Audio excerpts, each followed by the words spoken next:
Sebesar apa cinta kita kepada Allah, maka kejinakan hati dengan Allah itu mengiringinya. Makin kita cinta kepada Allah, tentu makin jinak hati dengan Allah. Kalau kita di tempat yang sunyi merasa kesepian, lalu kita bergaul ke orang banyak lalu merasa senang, nah berarti orang ini jinak hati dengan makhluk ngarannya. Di rumah asa sumpah saurangan, turun ke tanah bergaul lalu asa nyaman. Nah ini orang yang jinak hati dengan makhluk ngarannya. Kalau orang yang jinak hati dengan Allah itu justru saurangan itu makin nyaman. Kedatangan orang itu sesuatu yang sangat menyempitkan dadanya, yang menyempitkan hatinya.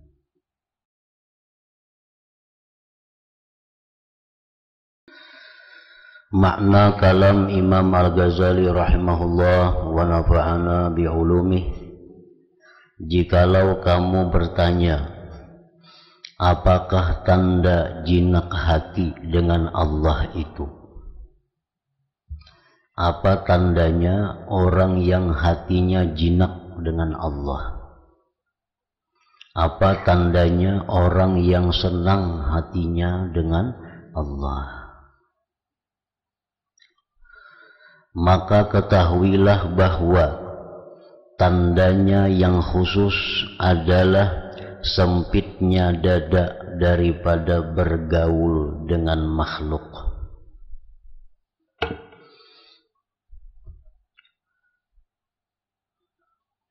Sempitnya dada daripada bergaul dengan makhluk.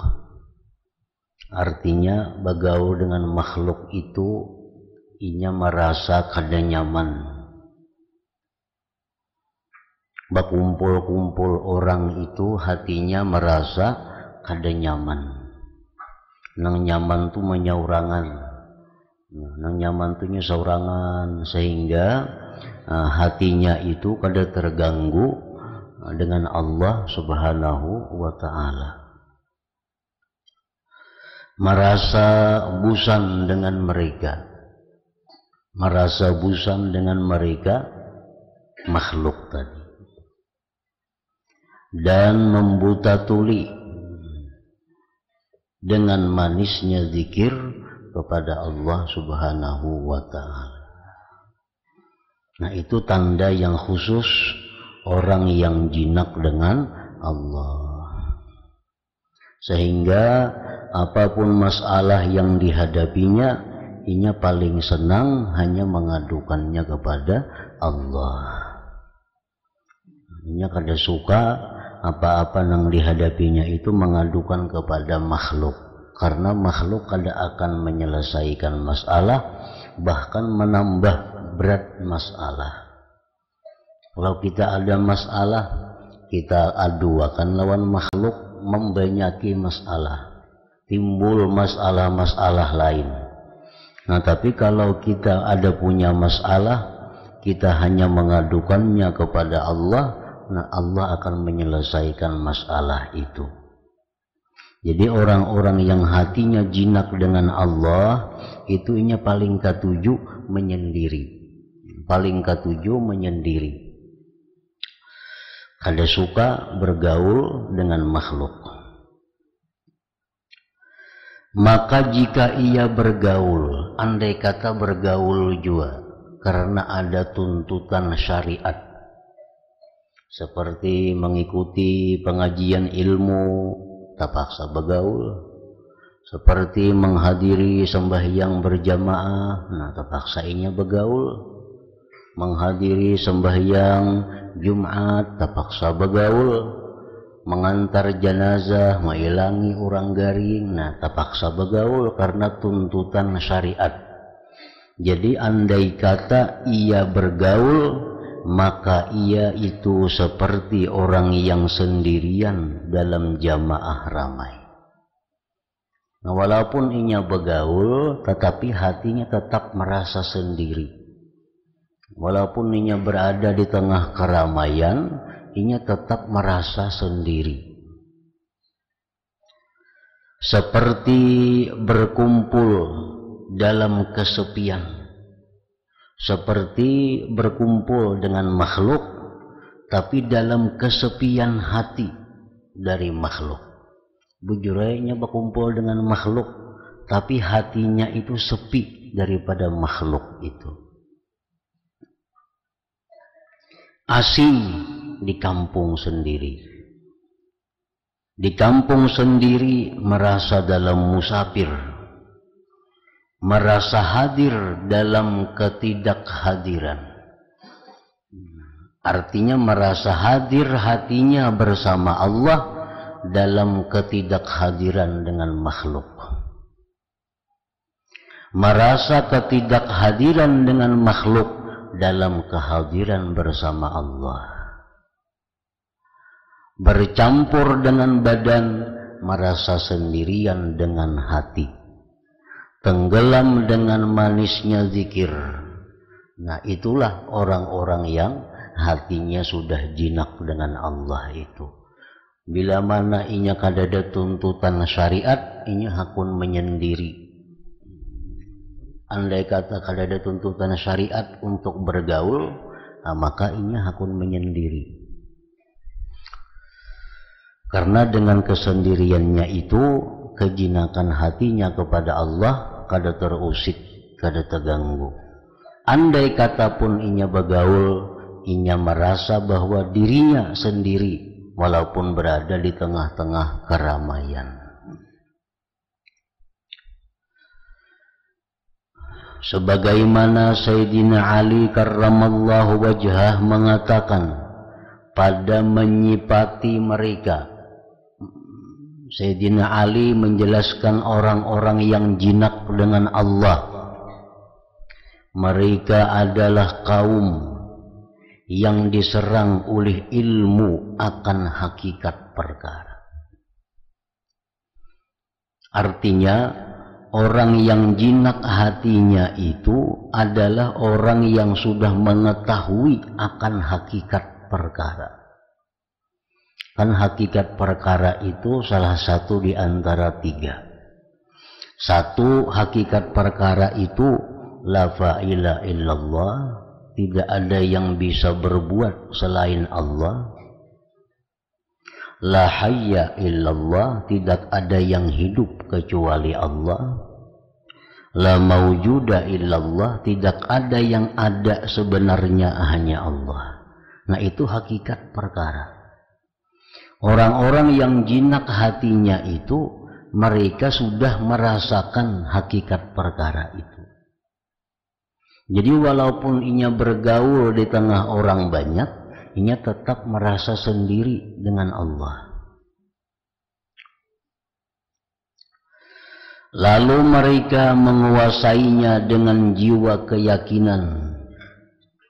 Mereka merasakan lembut, mudah, artinya apa yang dirasakan sukar oleh orang yang berbuat kerusakan. Bagi orang tahannya itu menyaurangan, bagi orang itu ngalih, tapi baginya adalah mudah. Mereka merasa jinak dengan apa yang dirasakan liar oleh orang-orang yang bodoh. Orang-orang yang bodoh menganggap itu adalah sesuatu yang liar, tapi inya merasa nyaman. Mereka menyertai dunia dengan tubuh dan roh-roh mereka yang tergantung pada tempat yang tinggi. Jadi mereka itu menyertai dunia ini hanya dengan tubuh mereka. Tandanya orang yang menyertai dunia dengan tubuh tapi hatinya tergantung di tempat yang tinggi, tandanya bahwa dia tidak senang dengan kedatangan dunia dan tidak sedih dengan kepergian dunia.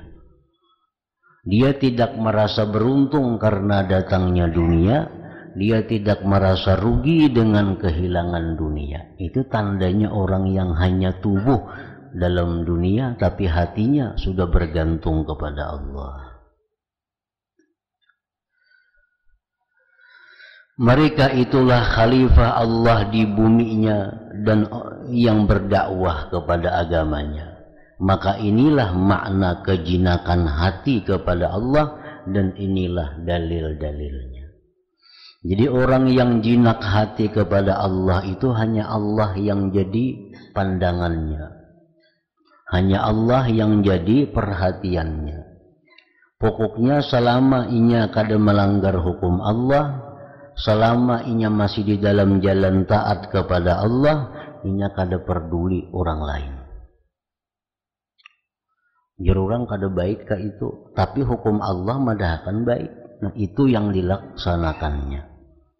Nah itu salah satu tanda orang yang sudah hatinya jinak dengan Allah. Jadi jinak atau senang hati dengan Allah itu salah satu di antara buahnya kecintaan kepada Allah. Sebesar apa cinta kita kepada Allah, maka kejinakan hati dengan Allah itu mengiringinya. Makin kita cinta kepada Allah, tentu makin jinak hati dengan Allah. Kalau kita di tempat yang sunyi merasa kesepian, lalu kita bergaul ke orang banyak lalu merasa senang, nah berarti orang ini jinak hati dengan makhluk ngarannya.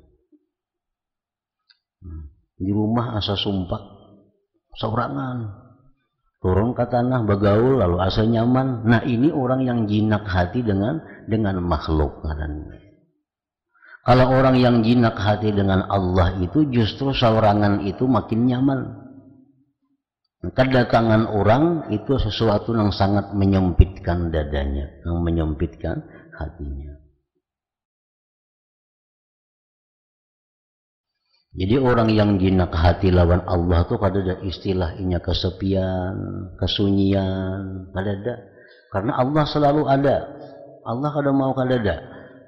Nang mau kesepian tuh orang nang hatinya jinak dengan makhluk. Makhluknya kada ada lalu rasa sepi, rasa sumpah. Nah itu orang nang hatinya jinak kepada makhluk. Sebagian ulama al-mutakallimin berpendapat pada mengingkari jinak hati, rindu dan cinta. Sebagian ulama ada yang berpendapat kadada jinak hati lawan Allah itu, kadada istilah rindu lawan Allah, kadada cinta lawan Allah tuh kadada. Karena disangkanya bahwa yang demikian itu menunjukkan kepada penyerupaan kepada makhluk. Ujarnya mun kita kawa cinta lawan Allah berarti Allah tuh kayak makhluk kan. Mun kita rindu lawan Allah berarti kayak makhluk Tuhan. Lalu inya menganggap kadada cinta lawan Allah itu, kadada rindu lawan Tuhan, kadada jinak lawan Tuhan. Dan karena jahilnya bahwa keindahan yang bisa diperdapati dengan mata hati itu lebih sempurna daripada keindahan yang diperdapati mata kepala, dan kenikmatan ma'rifahnya lebih kuat daripada orang-orang yang mempunyai hati. Di antara mereka yang mengingkari adanya cinta, jinak, rindu kepada Allah adalah Ahmad bin Ghalib, ngaran ulamanya, yang dikenal dengan Palayan Al-Khalil. Ia mengingkari Al-Junaid Al-Baghdadi, Abil Hasan An-Nuri, dan segulungan orang banyak tentang hadis cinta, rindu, dan asyik. Sehingga sebagian mereka mengingkari akan makam ridha. Ujarnya kada ada istilah ridha itu. Kita ridha lawan Tuhan tuh kada ada. Di mana ia mengatakan tidak ada kecuali hanya sabar. Kalau kita kena bala, kena musibah itu kada mau ujarnya ridha itu sabar aja. Dan adapun ridha maka tidaklah dapat dirupakan.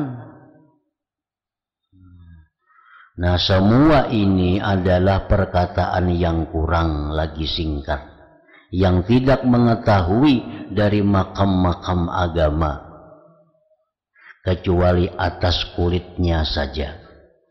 Lalu disangka bahwasanya tidak ada kecuali untuk kulit. Maka sesungguhnya segala yang dirasakan dengan panca indera dan setiap apa yang masuk dalam khayalan dari jalan agama itu adalah kulit semata. Dan di belakangnya adalah isi yang dicari. Maka barang siapa yang tidak sampai mengupas kelapa kecuali kulitnya saja, maka ia menyangka bahwa kelapa itu serabut seluruhnya. Orang yang menguyak nyiur, dikiranya nyiur itu hingga tampurung itu aja. Dan mustahil padanya untuk keluar minyak dari kulitnya itu. Dan orang itu beralasan, akan tetapi alasannya tidak diterima. Dan sungguh dikatakan oleh penyair, al-unsu billah la yahwihi battalu wa laysa yudrikuhu bil hawli muhtalu wal anisuna rijalun kulluhum najibu wa kulluhum safwatun lillahi ummalu. Artinya jinak hati kepada Allah itu tidak dijaga oleh seorang pahlawan. Dan orang yang berupaya tidak mendapatkannya karena upayanya. Orang-orang yang jinak hati kepada Allah semuanya adalah orang-orang yang pintar. Semuanya adalah orang-orang pilihan. Mereka beramal karena Allah Ta'ala.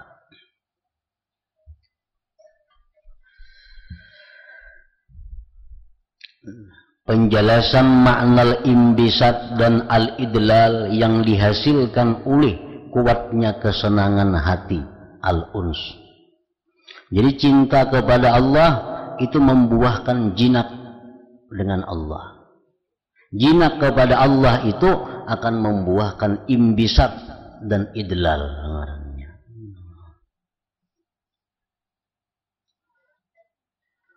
Ketahuilah bahwasanya kesenangan hati dengan Allah tadi apabila terus-menerus menjadi kuat dan teguh, tidak bisa dikacaukan oleh gelisahnya kerinduan dan tidak dikeruhkan oleh takutnya berubah dan terhijab, maka yang demikian itu akan membuahkan semacam imbisat pada perkataan, perbuatan dan munajat kepada Allah Ta'ala.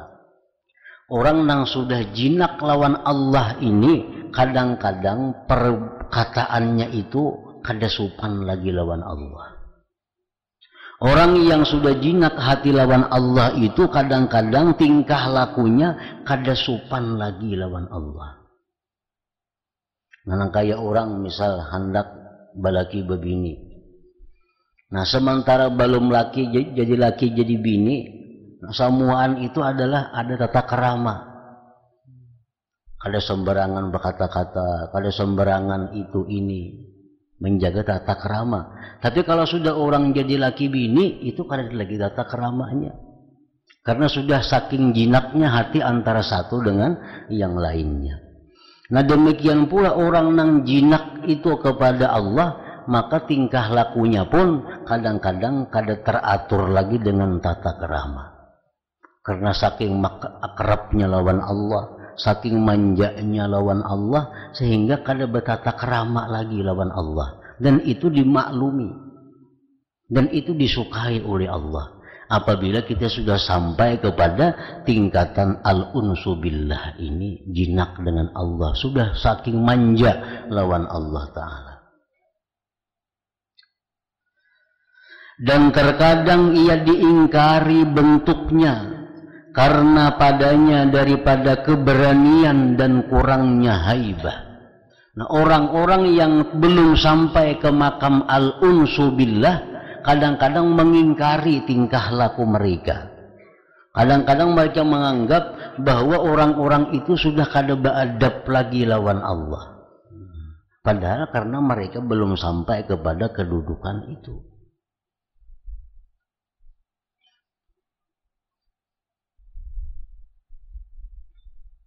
Orang yang saking jinaknya lawan Tuhan tuh, saking manjanya lawan Tuhan, kadang-kadang ia berdoa. Nah, menurut kita doanya itu kada beadab lawan Tuhan. Misalnya, ya Allah, hamba minta ini, nah. Awas pian bila kada memberi ulun itu. Mengawasi lawan Tuhan bisa. Nah, jadi amun kita nang kada duduk di makam situ kada beradab dan membahayakan. Tapi bagi orang-orang yang sudah begitu akrab lawan Tuhan, begitu manja dengan Tuhan, Tuhan senang dengan ungkapan-ungkapan seperti itu.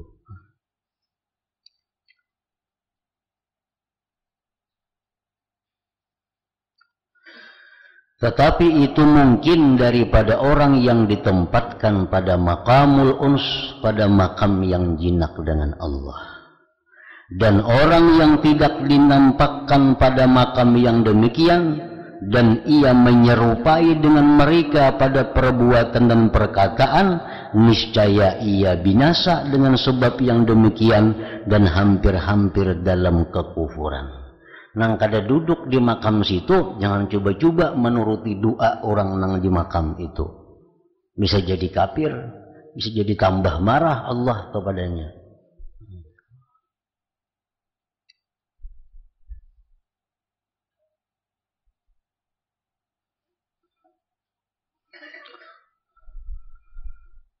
Dan contohnya adalah munajatnya Burkhin al-Aswad.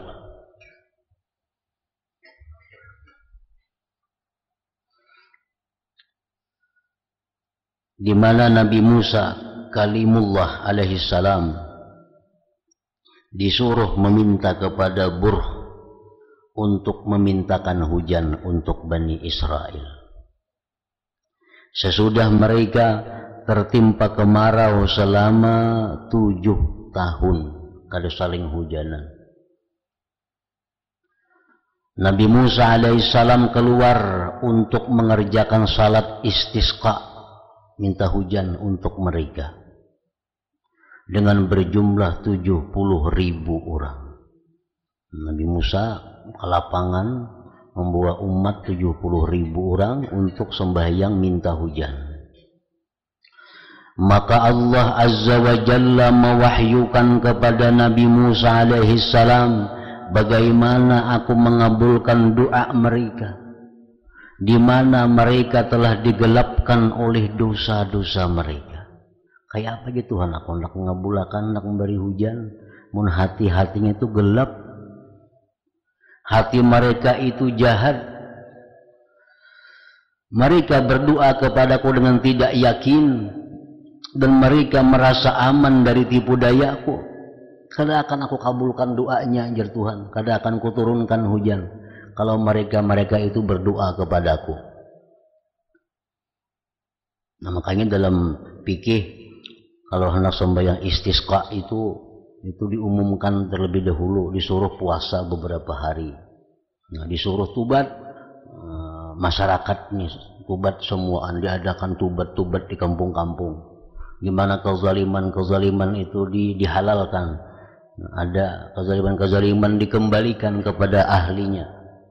Nah, sudah itu puasa 3 hari, tobat, kezaliman sudah saling menghalalkan. Nah, hanyar berkumpul di lapangan untuk minta hujan kepada Allah.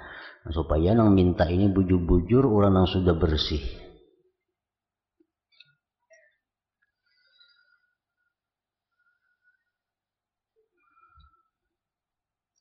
Pergilah kepada salah seorang dari hambaku, ujar Tuhan, wahai Musa, engkau pergilah kepada salah seorang dari hambaku yang namanya Burkhin.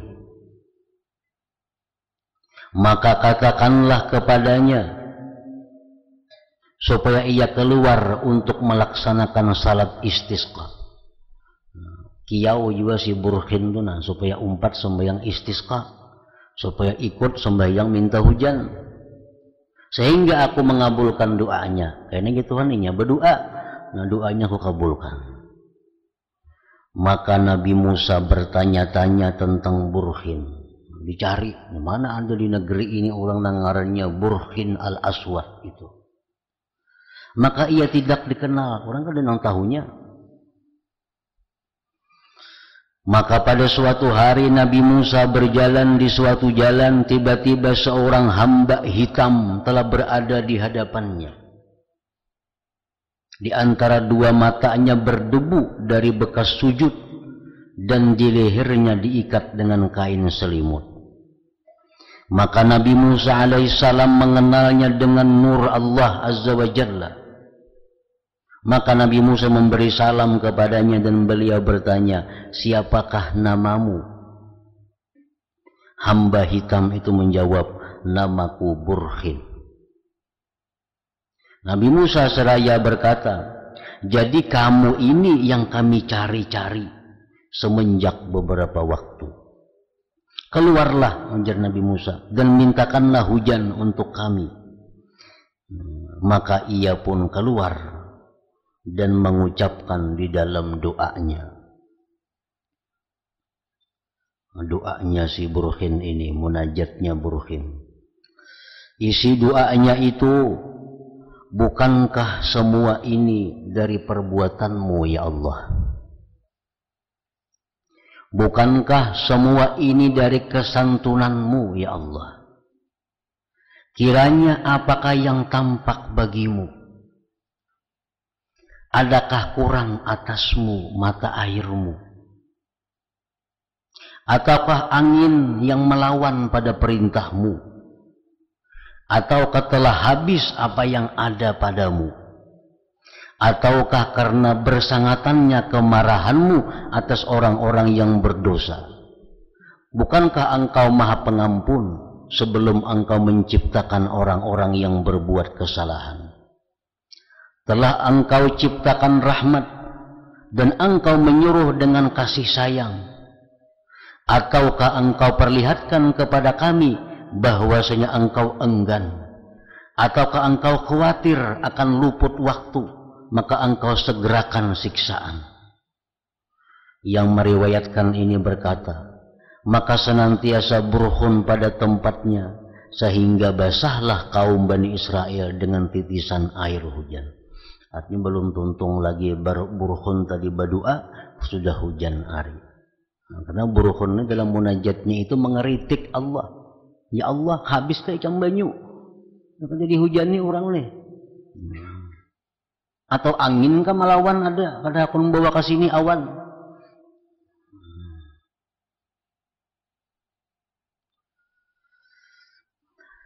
Dan Allah Ta'ala menumbuhkan rumput dalam setengah hari sehingga sampai ke lutut.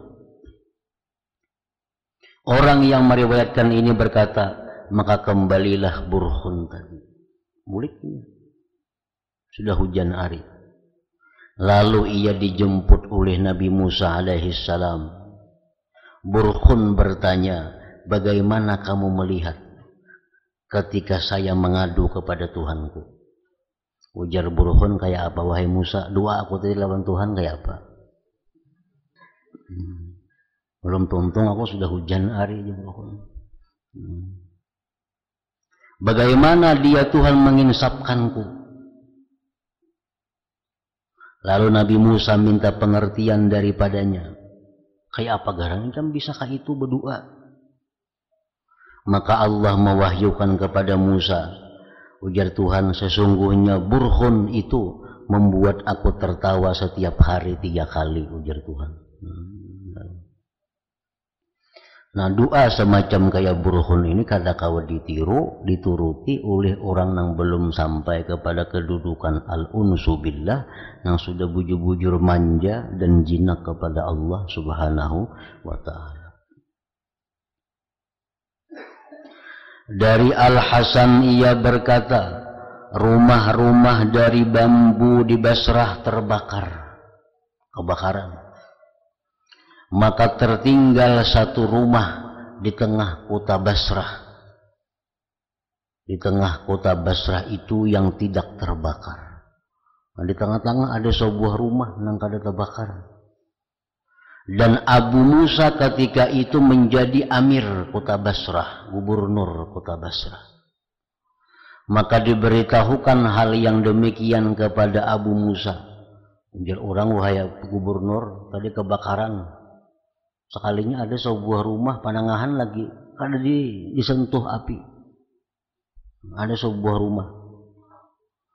Maka ia Abu Musa mengirim utusan untuk menemui orang yang mempunyai rumah yang tidak terbakar itu. Al-Hasan lalu berkata, kemudian utusan itu membawa orang tua kepada Amir. Nah, ini orangnya, nah ampun rumah, wahai gubernur.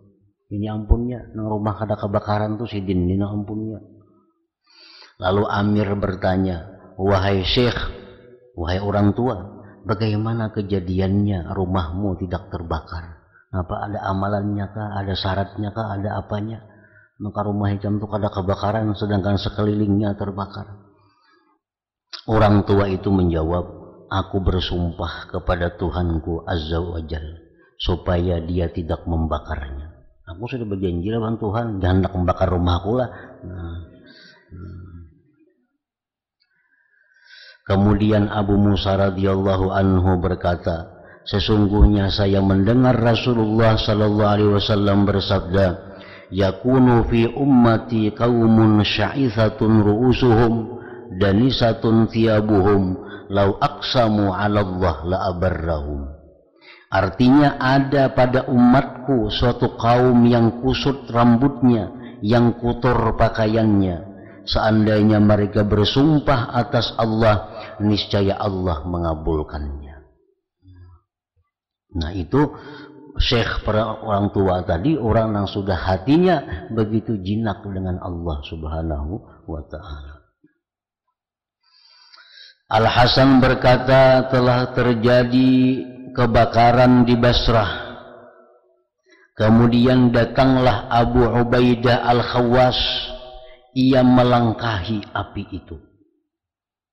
Api dilangkahi, dimasuki dalam api kebakaran itu. Maka Amir Basrah berkata kepadanya, wahai Abu Khawwas, wahai Abu Ubaidah Al-Khawwas, saya melihat kamu tidak terbakar dengan api itu. Abu Ubaidah Al-Khawwas lalu berkata, sesungguhnya saya bersumpah atas Tuhanku Azza wa Jal supaya dia tidak membakar aku dengan api. Amir lalu berkata, berazamlah engkau supaya api itu segera padam. Maka api itu pun padam. Abu Habsin pada suatu hari berjalan kaki, lalu budak hitam Rustaki yang sedang bingung menghadap kepadanya. Maka Abu Habsin bertanya kepada si budak tadi, apakah yang telah menimpamu? Ikam ini pindah kebingungan nih, ada apa garang? Rustaki itu berkata, hilang himar ulun, dan saya tidak mempunyai himar selainnya. Kendaraan hilang, kan himar itu kendaraan orang dahulu. Maka itu tuannya bisa ada sebuting. Yang menceritakan berkata, Abu Habsin lalu berhenti dan berdoa. Ujar Abu Habsin berdoa lawan Tuhan, demi kemuliaanmu, saya tidak akan melangkah satu langkah pun sebelum engkau kembalikan himar itu kepadanya. Wahai Tuhan, ulun kada bagarak pada sini nah, bila pian kada memulikakan himar orang ini. Maka muncullah himar itu pada waktu itu juga, dan Abu Habsin meneruskan perjalanannya. Nah itu contoh doa orang yang begitu manjanya, begitu jinaknya dengan Allah subhanahu wa ta'ala. Jadi kada ada lagi doa itu nang bismillah, kada ada lagi nang alhamdulillah, basalawat, kada ada lagi, langsung aja lagi. Karena orang sudah begitu dekat dengan Allah. Mungkin kita ini perlu bismillah, dulu berdoa, alhamdulillah, basalawat, macam-macam doa hanya berdoa. Mungkin banyak kada kabulnya juga. Orang ini alhamdulillah kada, basalawat kada, berdoa kayak itu aja. Nah maka ini dan yang semisalnya berlaku bagi orang-orang yang mempunyai kejinakan hati. Jinak hati ini adalah sesuatu keadaan bukan tetap dalam diri seseorang. Kan jinak hati itu bisa datang, bisa hilang. Nah, di saat hati orang itu jinak dengan Allah, ia bisa mengucapkan kata-kata yang demikian. Begitu kejinakannya hilang, ia kada akan berani lagi melakukan yang seperti demikian. Karena cinta itu sudah dijelaskan dalam bab dahulu, cinta itu membuahkan hal-hal macam-macam. Bila cinta itu membuahkan sesuatu keinginan, ingin mengetahui yang lebih jauh, maka orang itu ngarannya adalah berada di makam rindu kepada Allah. Nah, apabila cinta itu menimbulkan ketakutan dalam hati, kalau nanti satu saat diputus cintanya, orangnya berada dalam ketakutan kepada Allah. Nah, bila cinta itu menimbulkan sesuatu kesenangan kepada Allah tanpa memandang takut dan rindu, nah itu ngarannya al-unsu billah. Jadi orang seperti ini kadang mesti setiap saat macam itu, bahkan sehari-hari bisa berganti-ganti keadaan orang. Nah, hari ini jam ininya hatinya jinak lawan Tuhan, lalunya berdoa lawan Tuhan kayak lawan kakawanan bupandir. Nah, tapi di lain tempat ini bisa takutan lawan Tuhan itu sangat beradab, bisa tergantung keadaan yang datang ke dalam hatinya.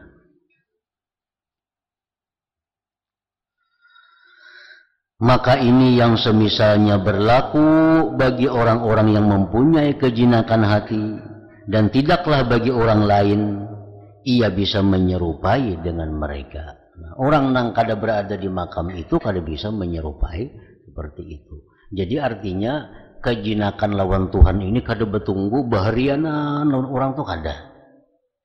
Apalagi betunggu sebulanan jinak kada. Nah, berubah-ubah keadaan hatinya tergantung hal yang datang ke dalam hatinya itu. Bila dalam hatinya itu memandang bahwa cintanya ini sewaktu-waktu bisa diputus oleh Allah, timbul hatinya takut lawan Allah. Nah, di saat itunya pasti akan beradab dengan Allah, pasti akan bertata krama dengan Allah. Tapi di saat hatinya itu jinak manja dengan Allah, nah jadilah seperti yang demikian tadi.